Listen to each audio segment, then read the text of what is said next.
Roket China 25 ton dikabarkan jatuh ke bumi pada Sabtu 30 Juli 2022. Roket buatan China, yaitu Long March 5B, dipastikan jatuh ke bumi pada 30 Juli 2022, sekitar pukul 18:26 UTC. Badan roket 25 ton akan terjun melewati atmosfer bumi. Roket ini meluncur pada pekan lalu 24 Juli 2022. Center for Orbital Reentry and Debris Studies dari Aerospace Corporation sedang melacak objek tersebut. Mereka akan memberikan informasi secara berkala mengenai hal ini.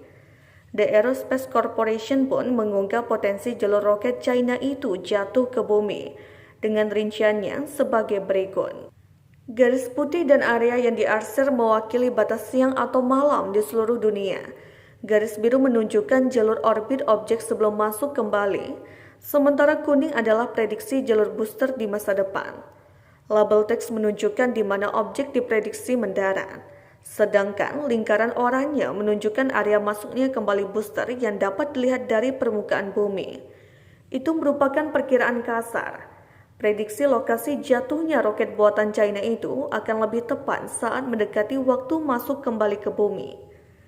Ketika kecelakaan akhirnya benar-benar terjadi, biasanya dibutuhkan beberapa jam bagi stasiun pelacak untuk mengumumkan waktu dan tempat yang tepat dari dampak tersebut.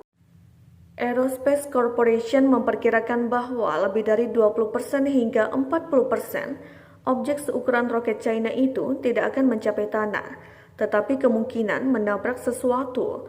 Oleh karena itu, sangat tidak mungkin, tetapi bukan tidak mungkin, bahwa badan roket sepanjang 30 meter tersebut akan membunuh atau melukai seseorang atau merusak properti.